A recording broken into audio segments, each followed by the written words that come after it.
There was a legend about the old, decaying clock tower that stood in the center of Black Hollow, casting long shadows over the town square. The locals whispered about it in hushed tones, their eyes darting around nervously, as if the tower itself could hear them. For centuries, it had remained silent, its grand bells rusting away, and its gears frozen in time. But sometimes on a night thick with fog, the clock would tick. Just once, and that single tick was always followed by death. The townspeople called it the death clock. No one could explain it. No one knew how the mechanism still functioned or why it sounded only at the moments before someone died. The first recorded incident was from 1873, when a young boy named Samuel wandered too close to the tower. He came running back to his parents, breathless, claiming to have heard the tick.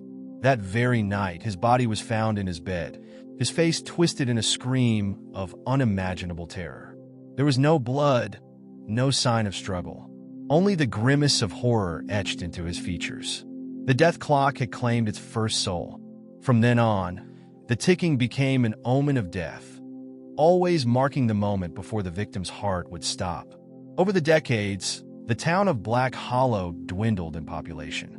Those who could afford to leave did so, but most were bound by their livelihoods, too poor to escape the shadow of the clock tower.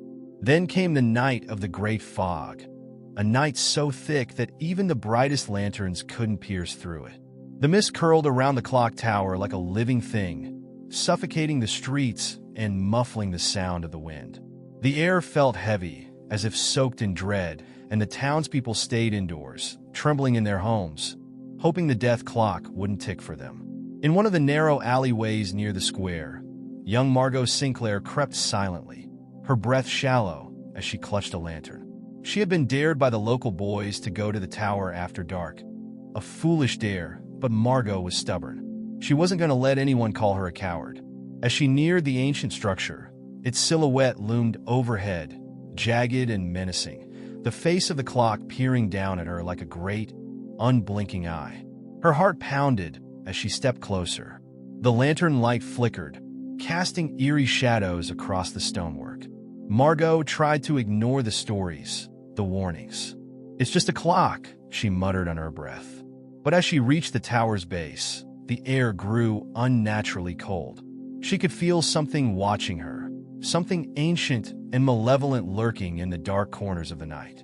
She stopped in her tracks, every instinct screaming at her to turn back. That's when she heard it. A single, deafening tick echoed from the tower above, slicing through the suffocating silence.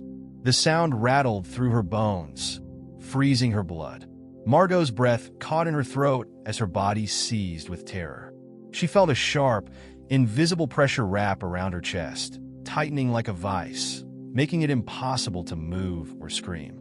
A thick, metallic scent filled the air, overwhelming her senses, blood, fresh and warm. She could feel it, slick and wet beneath her fingers, though she hadn't been injured. Trembling, she glanced down. The ground at her feet was drenched in red, thick streams of blood pooling around her boots, seeping from the cracks between the cobblestones. Margot's heart raced as she stumbled backward, the lantern slipping from her grasp and shattering on the stone. Darkness swallowed her, but the blood continued to flow.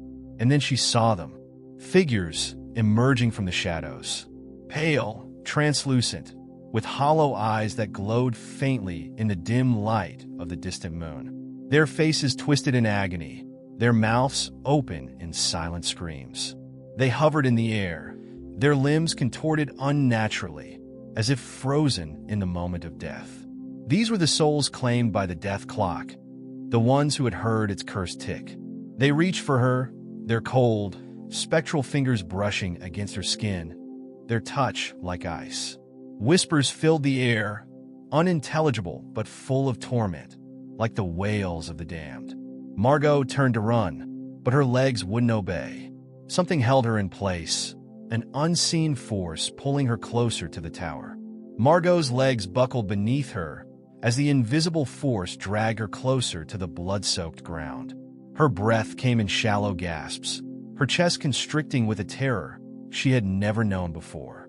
The spirits, The souls lost to the death clock swirled around her, their pale, grotesque faces inches from hers. Each one was twisted in a final moment of suffering. Eyeless sockets stared into her own wide, terrified eyes, and their gaping mouths stretched unnaturally wide, as if still screaming for mercy that never came. The blood on the ground wasn't just pooling, it was rising, bubbling up from the earth like a fountain. It crawled toward her, tendrils of crimson coiling around her ankles, pulling her deeper into the thick, sticky mire. Margot tried to scream, but her throat was dry, and only a strangled whimper escaped her lips. A chilling voice, low and rasping, whispered from somewhere in the darkness, echoing in her ears. "You've heard the tick. You've been chosen." The voice was neither male nor female, but something ancient, something that seemed to seep into her bones. It sounded like the shifting of rusted gears, grinding painfully slow, as if time itself was speaking through the ruins of the clock tower. Margot's body went rigid as the blood reached her knees, the cold liquid burning her skin as though it were acid. The ghostly figures around her began to change, their limbs cracking and snapping into new, unnatural positions. One by one, they turned their twisted bodies to face the clock tower, their movements synchronized as though guided by an unseen conductor. Tick, tick, tick. The sound came again, this time slower, like the fading heartbeat of a dying creature. Margot's pulse quickened, racing in perfect sync with the clock's relentless rhythm. She could feel it inside her now, a creeping sensation as though something had slipped into her veins, filling her with a cold, metallic dread. The pressure in her chest grew unbearable. From the depths of the tower, the enormous clock face flickered to life. The minute hand, dormant for years, jerked forward with a grating screech, leaving a thin trail of blood in its wake. Each movement was deliberate, purposeful, dragging time forward inch by agonizing inch. Margot's vision blurred, the faces of the spirits blending into a macabre swirl of torment. She knew what was coming. She had heard the stories, felt the terror in the townspeople's voices whenever the death clock was mentioned. But nothing could have prepared her for the moment it began to toll. Dong! The first strike of the bell reverberated through the air like the scream of 1,000 lost souls.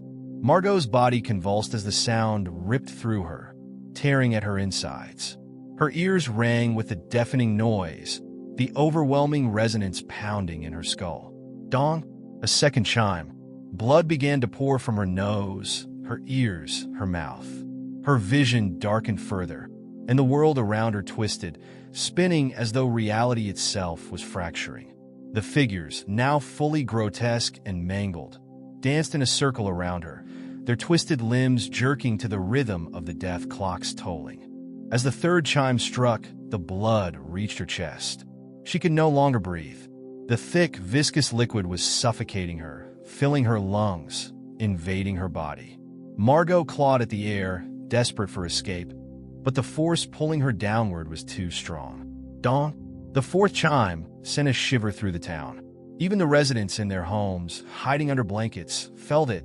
Doors creaked open, windows rattled, and the wind howled in eerie harmony with the clock's toll. Back at the tower, Margot was drowning in blood.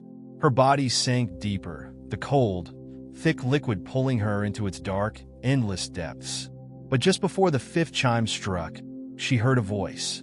It was not the ancient, rasping whisper this time, but something softer, something more familiar. Margot! She froze. Through the suffocating darkness, she recognized it. Her mother's voice, calling out to her like it had when she was a child, soothing her nightmares. Margot, come home! The fifth chime struck, and Margot's head snapped back violently, her neck cracking in the process. Blood gushed from her throat, splattering across the stone walls of the tower. And yet, despite the agony, her body surged with a sickening sense of calm. Her mother's voice continued, now blending with the grinding gears of the death clock, luring her deeper into the crimson abyss. Time is up. As the sixth chime boomed across Black Hollow, Margot's eyes rolled back, her body sinking fully into the pool of blood. The clock tower loomed over her, its shadow growing longer, darker, as though the very essence of time had consumed her. The death clock had struck once again. The seventh chime rang out, low and guttural, vibrating through the blood-soaked air. Margot's lifeless body was fully submerged now, her skin pale and drained as the crimson tide swallowed her whole. The spirits continued to dance, their grotesque forms twisting in time with the tower's relentless tolling. Dong! With the eighth chime, something began to shift. The pool of blood that had consumed Margot bubbled and churned violently. The spirits, once bound to their silent torment, turned their eyeless faces back toward the tower. There was a new presence, something darker, more sinister, awakening beneath the ancient clock. Time itself seemed to warp, the seconds dragging out into eternity. The clock's face, once cracked and weathered, began to glow with a sickly red light. The minute hand jerked forward again, splattering the stone walls with more blood as it neared midnight. And then the ninth chime struck. The ground beneath the tower shook as the blood pool exploded upward, a geyser of crimson that splattered the cobblestones and stained the nearby buildings. From within the torrent of blood, Margot's body was pulled into the air, suspended like a puppet on invisible strings. Her eyes, now wide open, stared blankly ahead, her mouth stretched into a silent scream. But Margot was no longer there. The thing that now wore her body twisted grotesquely, its joints cracking, limbs contorting as though something inside her was trying to crawl out. Her skin split in places, peeling away to reveal raw, pulsating muscle beneath. The surrounding spirits recoiled, their once tortured forms now reduced to mere shadows, as the entity that had consumed Margot's soul took full control. Dawn! The 10th chime echoed, louder than the rest. The thing that was once Margot let out a guttural, inhuman growl as it reached up toward the glowing face of the clock tower. Its fingers elongated, sharp like claws, dripping with the blood that had once belonged to its host. The minute hand, now inches from midnight, trembled as though resisting the inevitable. But time could not be stopped.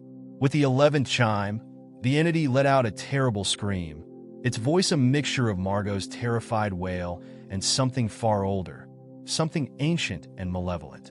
The spirits that had once haunted the tower fled into the night, disappearing into the mist, their forms dissolving as they were finally released from their cursed prison. The final chime rang out, midnight. Dong! As the 12th toll echoed through the streets, the glowing face of the clock tower dimmed, the light fading until it was once again a hollow, lifeless relic. The figure suspended in the air, what had been Margot, dropped to the ground with a sickening thud, her body broken and twisted beyond recognition. The blood that had soaked the streets began to retreat, seeping back into the earth from where it had come, leaving behind only dark, sticky stains on the cobblestones. The clock tower, now silent once more, stood over the town of Black Hollow like a sentinel, watching, waiting. Inside the tower, the ancient gears creaked and groaned one last time before falling still. But deep within the walls, hidden beneath centuries of stone and decay, the death clock waited. For it knew that time would come again, and when it did, it would tick once more. As dawn broke over the cursed town, the streets were empty, save for one figure standing alone near the base of the clock tower.